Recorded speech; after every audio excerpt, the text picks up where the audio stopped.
3. Oh.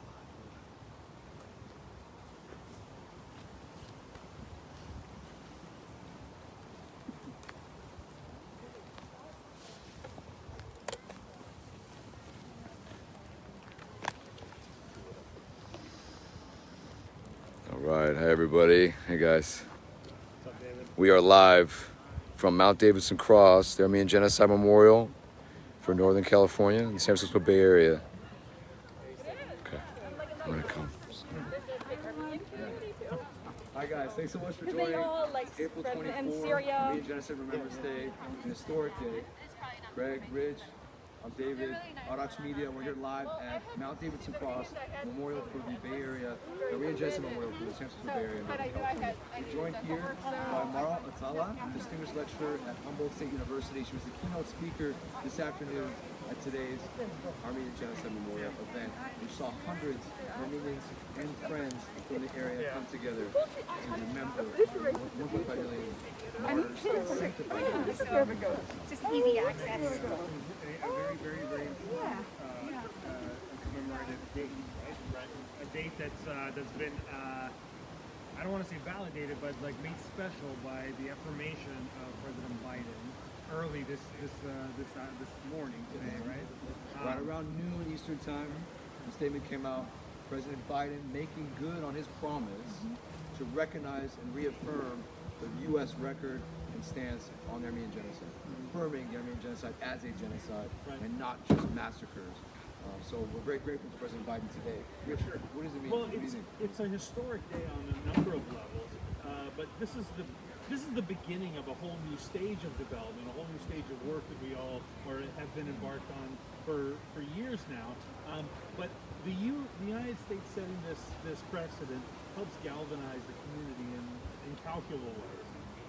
Absolutely. So yeah, you spoke so well to that, Marlon. Share with everybody just some of your thoughts on today, what it means, what it meant to speak here today. What can you share? First of all, but thank you everyone for tuning in, and I'm honored to be here. I'm from I teach up at Humboldt State University, and there is a small Armenian population there. It's probably me and like 3 students, but we do have a staff member who's Armenian as well. So being able to come to this event and just see, not just like Armenians, but hundreds of Armenians and our allies, it's been an amazing honor, and it actually is, kind of soul soothing, right?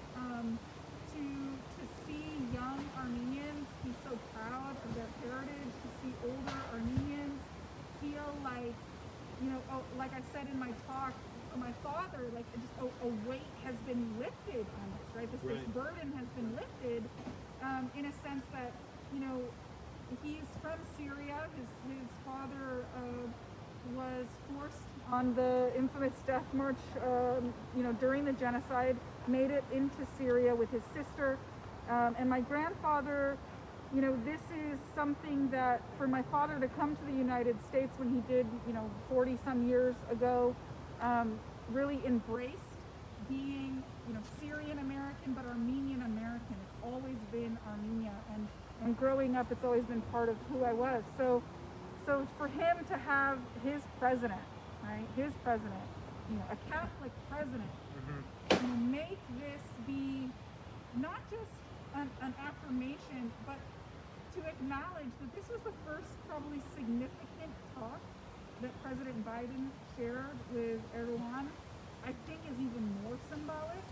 And I think that it speaks volumes to kind of where we're going now. And I would say that on a global scale, not just in terms of where we go with Armenia and Artsakh, but I think in terms of human rights, that we're kind of reclaiming that place that we have asserted ourselves as, kind of the global leader to hold people accountable. And I think now we're actually putting our money where our mouth is. Right. So well said. Yeah.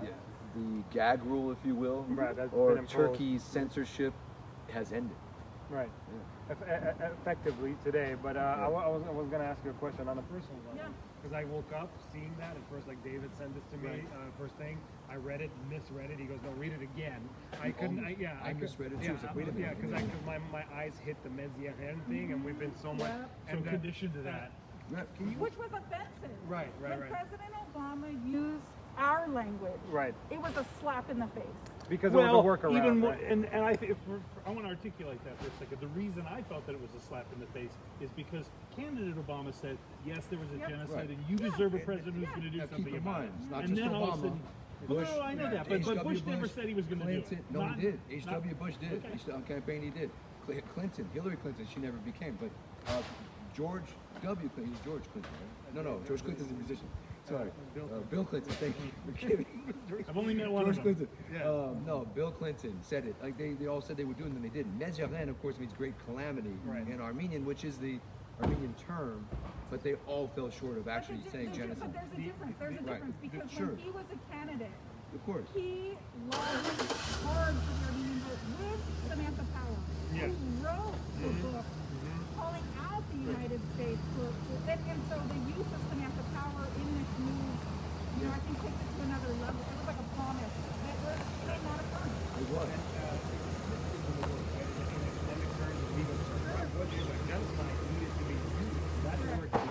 Exactly. Right. Yeah, and so I think there's kind of a moral imperative, but when you use the word, there is a legal call to action. There's a legal call to action. And it gets a little bit complicated with the convention in terms of, where do we go from here? I think that there are avenues to go down, right? Because the term was created after the Armenian Genocide, but that doesn't mean that there cannot still be a move towards some recompense. And I think at the end of the day, right, we're looking at this more in terms of the term was promised. The term is so significant because it is a historical fact. And I think this allows us to move in the direction that we need to be moving. Final question I wanted to ask, kind of personal. How did that, taking academia, geopolitics, everything, how did it, on a personal, how did it resonate with you to read that in the morning today? I felt relieved. Yeah, and, it's really interesting, and I don't think we have time to go into it, but just so, it was one of those things where it's something we've been working for. I mean, I've had people who have contacted my father. I've had people threaten sister. I mean, just because of the work that I do, right? So the fact that this was recognized by a president, when President Obama said it was in the last year we thought that he was going to do it, right in his last year of the presidency, and he didn't, I vowed to contact the White House basically every week, right? And I really did feel like this time around that President Biden would acknowledge it, and I contacted him, I think as late as 2. I have his number on my phone. I have the White House, right? But I contacted them,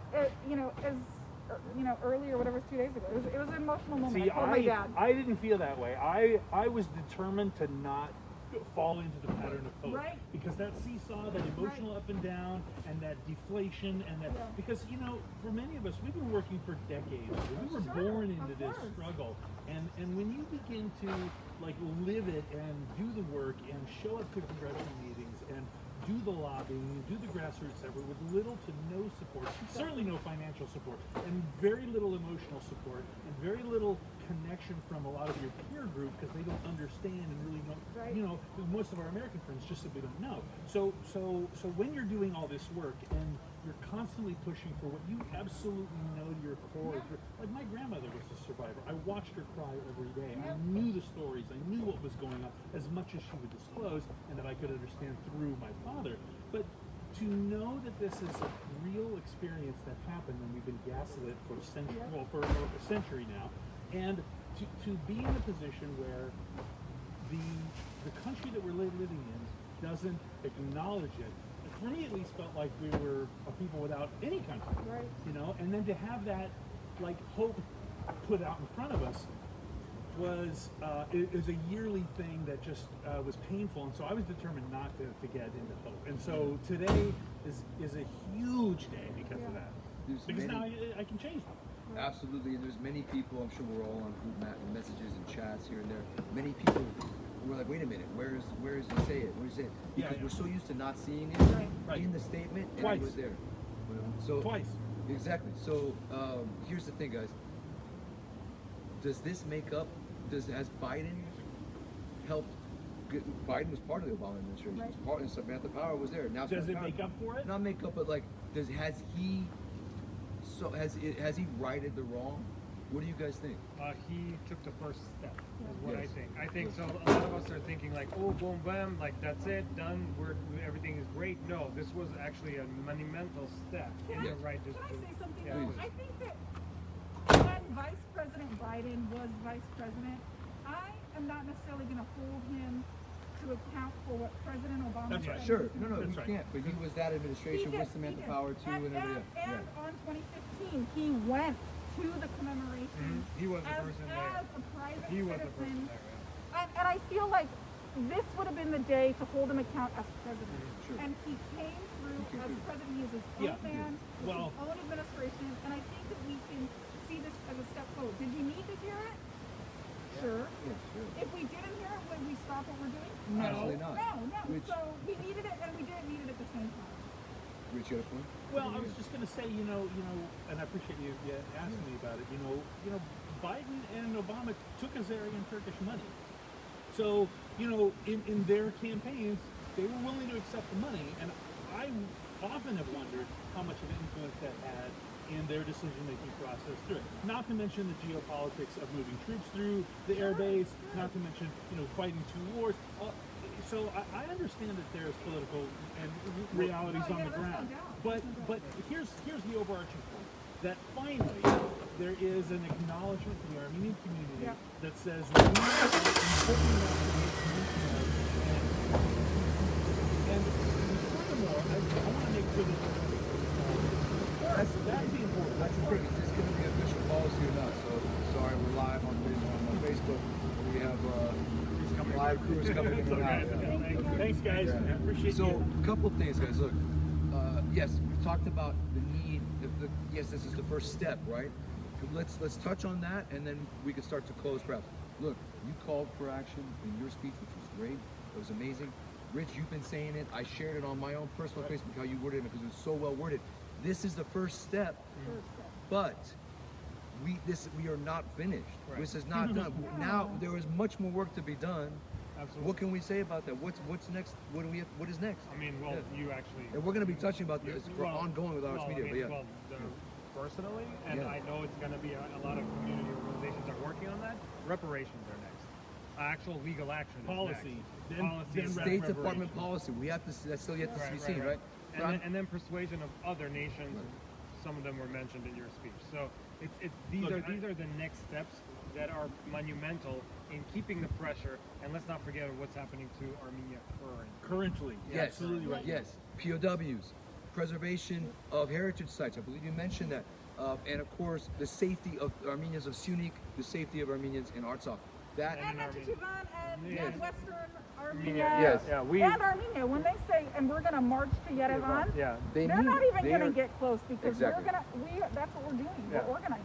Rich mentioned gaslighting. It's still happening. Carlotta Gall, I'm going to call you out. New York Times. Carlotta Gall puts out an article saying that this is symbolic. Armenians aren't really receiving it as well.